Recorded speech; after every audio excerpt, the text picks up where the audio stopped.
আমার ছেলে মেয়ে আত্মীয় স্বজন কাকেও যেন আমার লাশ শুইতে না দেয়। শেষ শেষ দুনিয়াতে আমার আত্মায় কষ্ট পাইবে যে কি করলাম আর কি পাইলাম। আমি মন থেকে দিল থেকে তাদেরকেও অভিশাপ দিই, আমার মতো একদিন যেন তারা এই জায়গায় আসে।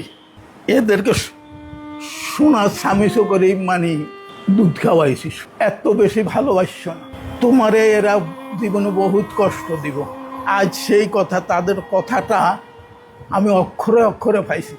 আমার ভাবিরা কইতো, যখন বস্তা বড়ি বড়ি টাকা দিছিলাম তখন মানে সব ঠিক আছে, আচ্ছা বুঝলাম ছেলেরা হইতে পারেন, এটা মানি নিলাম, কিন্তু মেয়েরা কেমনে হয়, মেয়েরা কেমনে বাপকে এত অস্বীকার করে। মানে আমার জীবনে এই প্রথম দেখলাম আপনাদের কাছে এবং আইনের কাছে আমি একটা ডায়েরি দিয়ে যাব, এই ডায়েরিটা আপনারা থানায় পৌঁছাই দিবেন, আপনাদের দায়িত্ব, বুঝছেন। এই ডায়েরিতে আমার সব কিছু লেখা আছে, তারা আমার সাথে কি করছে।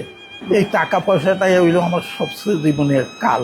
ওনাদের গানের উপর আমার উঠাই দিয়ে গেছে, আজ পর্যন্ত দেখতে আসেনি, অন্তত খোঁজটা নেয় না। দেখেন দূরে কথা, খোঁজটা নেয় না। এইটা কি ধরনের ছেলে, এটা কি অশিক্ষিত? অশিক্ষিত হইল এক কথা, আর আমার মেয়ে কি অশিক্ষিত? যে মেয়েরে আমি পুতুলের মতো রাখছি, বুঝছেন, আমি কি তাদের কাছে টাকা পয়সা চাইছি?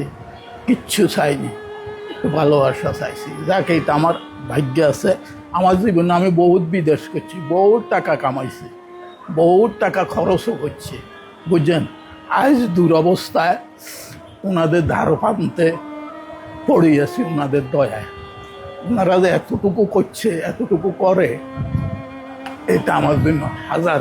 আমার শুধু একটাই অনুরোধ থাকবে, আপনারা এই জিনিসটা মানুষে দেখাইবেন, আমার ছবিটা দেখাইবেন, ছেলে মেয়ে যেন দেখতে পায় যে তার বাপ কী অবস্থা আছে, বুঝছেন।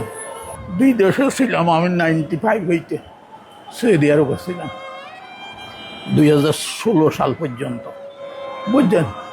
তারপরে যখন বস্তা বড়ি বড়ি টাকা দিছিলাম তখন মানে সব ঠিক আছে, ছেলে ঠিক আছিল, মেয়ে ঠিক আছিল, সব ঠিক আছে।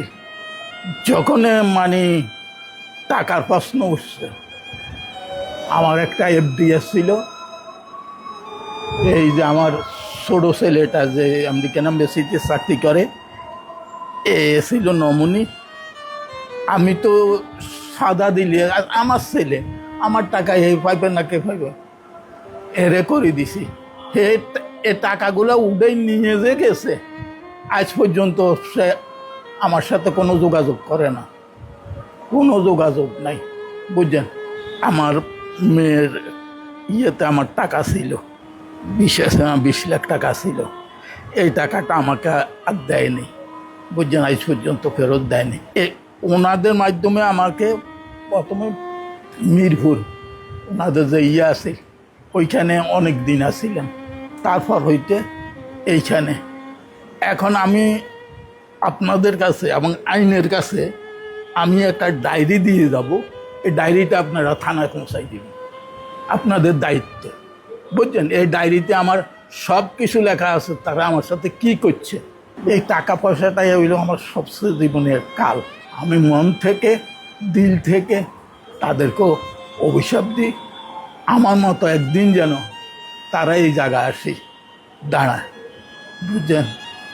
আল্লাহর কাছে এদেরকে সোনার স্বামীসো করে মানে দুধ খাওয়াইছি, সোনার স্বামীস, বুঝছেন, এত বেশি ভালোবাসছ না তোমারে, এরা জীবনে বহুত কষ্ট দিব।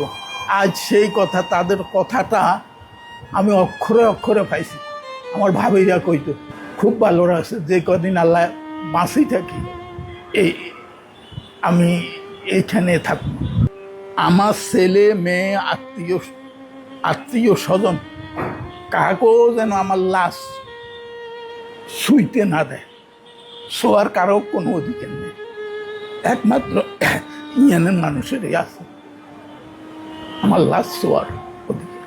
আমার সন্তানদেরকে আমি এইটাই বলবো যে দেখো, আমার সাথে তোমরা যারা যা করছো এটার ফল তোমরা পাইবা।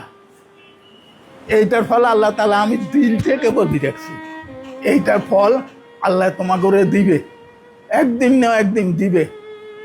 এটা ফল তোমরা ভোগ করতে পারবা। পরে আমারে তো ওনারা জায়গা দিছে, সাইডটা খাইবার দিছে, থাকার জায়গা দিছে, এদেরকে আল্লাহ যেন এইটাও না দেয়।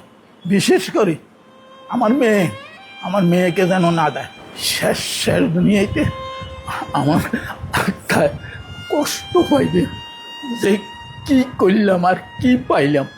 বাবা বলতো, ও খোকা, যখন আমি থাকবো না